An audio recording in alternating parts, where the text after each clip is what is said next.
Всем привет! Вы на канале Мехамозг. Меня зовут Евгений.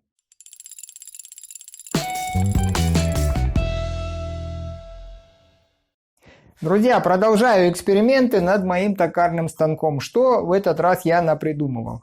Я уже показывал вот это приспособление для полигонального точения. И показывал на моем канале, есть видео, как я делал ускоренную подачу на этот токарный станок. Причем я ее сперва сделал, ременную передачу, потом переделал на цепную. Посмотрел на все это дело и подумал, а почему бы два эти механизма не объединить? Всего-то для этого и требуется просверлить еще одно отверстие для натяжителя, сделать удлиненную цепь, из двух одну собрать, и поменять кнопку на кнопку с фиксатором. Что мы от этого получаем? Во-первых, можно производить глубокие сверления, то есть встречное вращение как патрона, так и сверла. Для того, чтобы сверло не уходило в сторону. Производить какое-то координатное сверление, даже под углом за счет малой продольной подачи. И производить какие-то несложные фрезерные работы. Показывать сейчас глубокое сверление я не буду, это мало интересно. Но возникла у меня уже давно идея сделать матрицу для цветков из жести. Для вырубывания и для штамповки. Сейчас я этим и займусь, чтобы показать возможности, так сказать, новые возможности моего токарного станка. Заготовку для матрицы я сделал из листовой легированной стали толщиной 14 мм. Марка стали неизвестна, известно только, что закалки поддаются.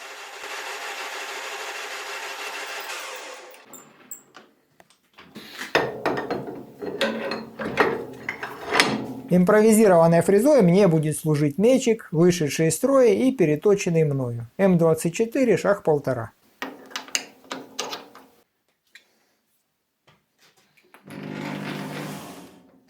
Во избежание люфта патрона во время фрезеровки я его надежно фиксирую стяжками для пружин автомобиля. Кстати, двигатель ускоренной подачи от стиральной машины имеет датчик холла и подключен через плату. Поэтому фреза имеет возможность регулировки оборотов.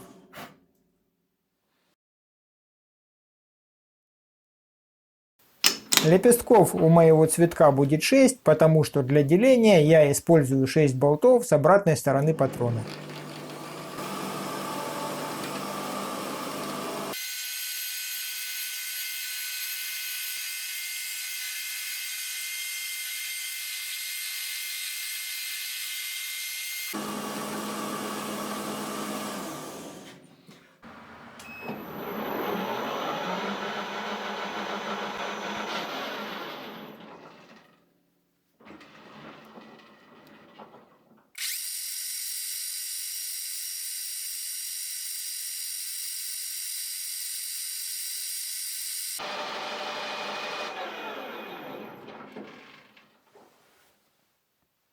В результате получилось очень даже неплохо. Мечик с несвойственной ему ролью фрезы справился просто на отлично.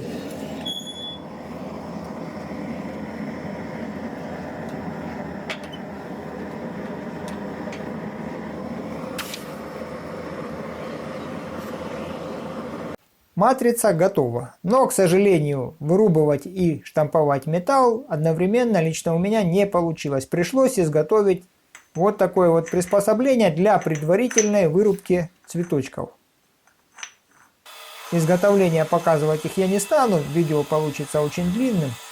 Единственное, о чем хотел бы сказать, пальцы на пуансоне я изготавливал из полуоси Жигулей. Сталь там неплохая, марка стали неизвестна, при этом закалки поддаются.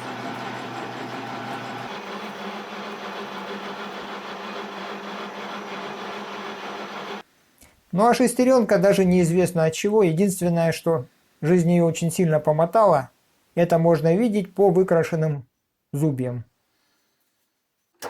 Штампуется очень даже хорошо. Единственный минус, надо было сперва пальцы проточить. А так после закалки поверхность у них шершавая. И самое сложное в этом процессе снять лист металла с пуансона.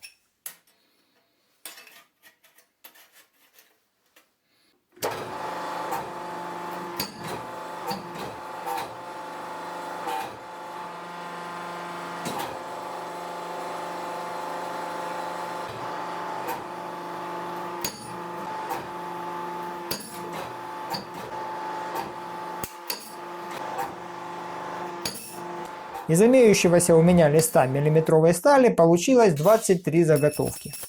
Прежде чем начинать штамповать, необходимо изготовить пуансон. Каким образом это решил сделать я? Взял тот же самый лист миллиметровой стали и решил штамповать резиной. Это тоже можно делать, единственное, что один раз. Резина сразу выходит из строя. Вот довольно четкий вот такой вот оттиск.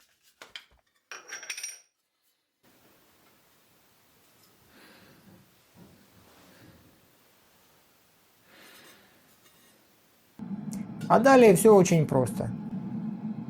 На этот вот цветочек ставится кусок трубы и заливается алюминием. Получается готовый пуансон уже с учетом 1 мм стали.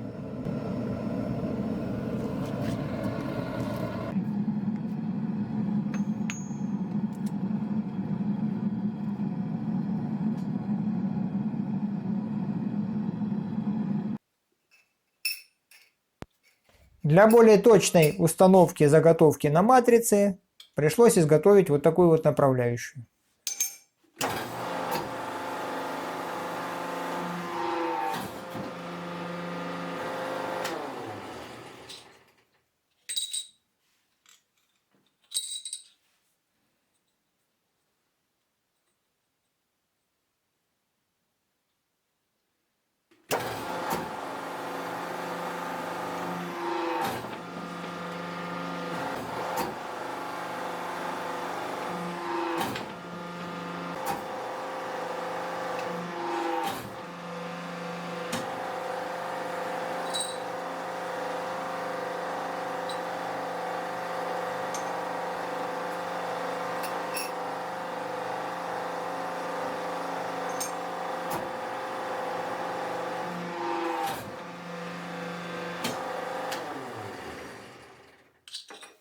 В результате получились 23 вот таких вот цветочка. Насколько эта идея хорошая, конечно же, судить вам.